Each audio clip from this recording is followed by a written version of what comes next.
चलिए आज के इस विश्लेषण की शुरुआत करते हैं। एक बेहद ही दिलचस्प और सोचने पर मजबूर कर देने वाला विषय है। अक्सर ये सवाल उठता है कि क्या महज एक स्थानीय जमीनी विवाद पूरे सिस्टम और प्रशासन की गहरी सच्चाइयों को उजागर कर सकता है। आज के हमारे स्रोत एक नागरिक की न्याय यात्रा की कुछ ऐसी ही कहानी बताते हैं।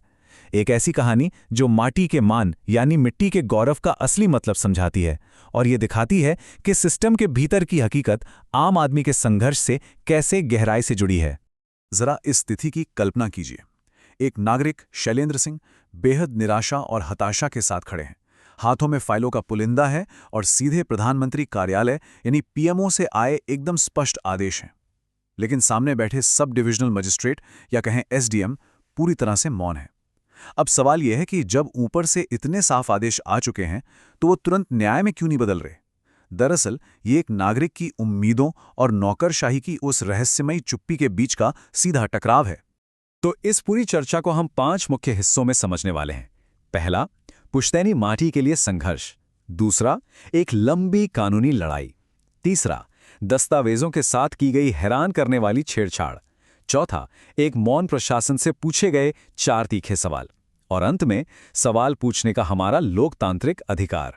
तो आइए शुरुआत करते हैं हमारे पहले भाग से, पुश्तैनी माटी के लिए संघर्ष। अब देखिए, आजमगढ़ के लाछीरामपुर गांव के 60 साल के किसान शिव गोविंद जी के लिए ये पुश्तैनी जमीन सिर्फ कोई प्रॉपर्टी का टुकड़ा नहीं है, ये उनका वजूद है, उनका गौरव है।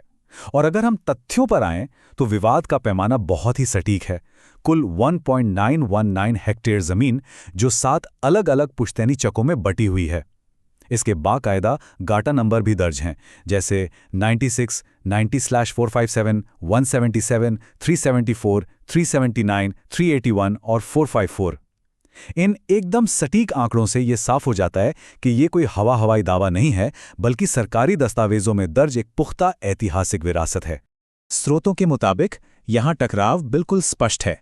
एक तरफ एक बीमार किसान शिव गोविंद हैं, जो अपने जायज और ऐतिहासिक अधिकारों के लिए लड़ रहे हैं, और दूसरी तरफ सूया देवी और गायत्री सिंह हैं, जिन पर आरोप है कि उन्होंने जमीन हड़पने के लिए जाली दावे पेश किए हैं। असल में ये मामला एक जायज हकदार और जमीन पर किए गए फर्जी दावों के बीच की एक बहुत बड़ी लड़ाई को दर्शाता है। अब बढ़ते हैं दूसरे पहलू की तरफ, एक बहुत ही लंबी और थका देने वाली कानूनी लड़ाई।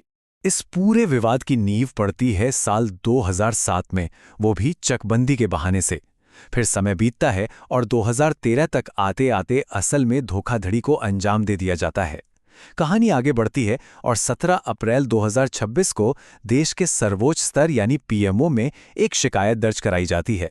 इसके नतीजे में आखिरकार 8 मई 2026 को एसडीएम नरेंद्र कुमार गंगवार की अदालत में एक अहम सुनवाई होती है।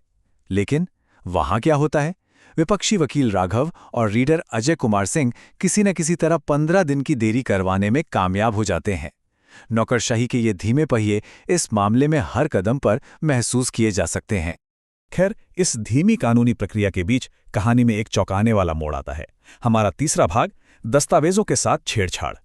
यहां एक बहुत ही महत्वपूर्ण कानूनी टर्म को समझना जरूरी है, कस्टोडिया लेगिस। इस लैटिन शब्द का सीधा सा मतलब है लीगल कस्टडी या कानूनी अभिरक्षा। इसका अर्थ है कि ये रिकॉर्ड सीधे अदालत के सख्त संरक्षण और कंट्रोल में हैं। अब जरा सोचिए, जब आधिकारिक राजस्व रिकॉर्ड कस्टोडिया लेगिस में हों, यानी अदालत की सुरक्षा में हों, और तब भी उनमें कोई बदलाव कर दिया जाए, तो ये कितनी गंभीर बात है। ये सिस्टम के भीतर की एक बहुत बड़ी और गहरी खामी को उजागर करता है। तो सरकारी मशीनरी के इस हेराफेरी के जवाब में स्रोत बताते हैं कि शैलेंद्र ने बहुत ही रणनीतिक कानूनी कदम उठाए। पहला कदम, उन्होंने सिर्फ धांधली का हवा में आरोप नहीं लगाया, बल्कि संरक्षित रिकॉर्ड के भीतर किए गए मटीरियल करेक्शंस यानी बड़े बदलावों की एकदम सटीक पहचान की।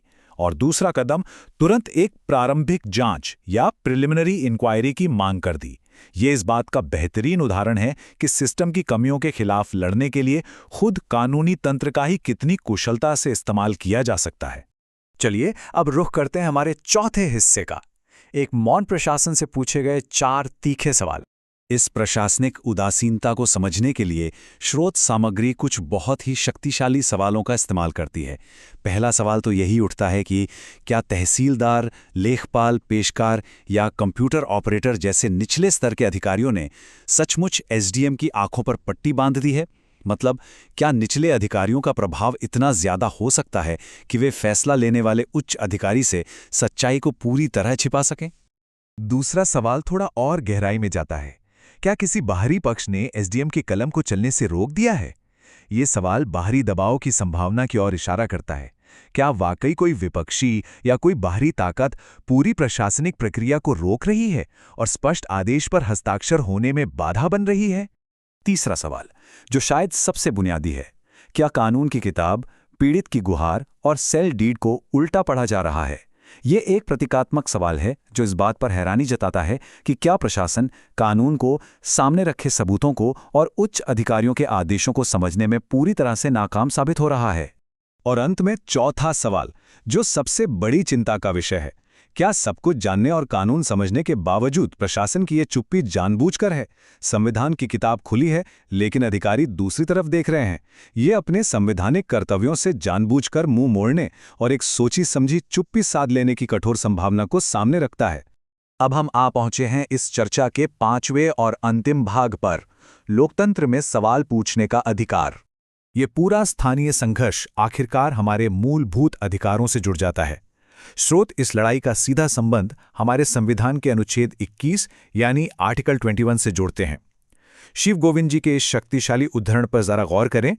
यदि मेरी जमीन और मेरी पहचान ही छीन ली गई तो मेरे जीवन और स्वतंत्रता का क्या अर्थ रह जाएगा? ये बहुत ही खूबसूरती से साबित करता है कि एक किसान के लिए भूमि का अधिकार केवल संपत्ति का अधिकार नहीं है, बल्कि ये पूरे सम्मान के साथ जीने के मौलिक अधिकार से गहराई से जुड़ा हुआ है। तो अंत में एक बहुत ही उत्तेजक विचार हमारे सामने रह जाता है। क्या एक लोकतंत्र में सवाल पूछना हमारा अधिकार है या फिर कोई अपराध? जमीन और दस्तावेजों की ये कहानी हमें सिस्टम की जवाबदेही की सच्ची प्रकृति पर विचार करने के लिए मजबूर कर देती है। जब पूरा तंत्र मौन हो जाए तो उससे सवाल करना महज जरूरी नहीं रह जाता, बल्कि यही लोकतंत्र की असली आत्मा है। आज के इस विश्लेषण में जुड़ने के लिए बहुत बहुत धन्यवाद।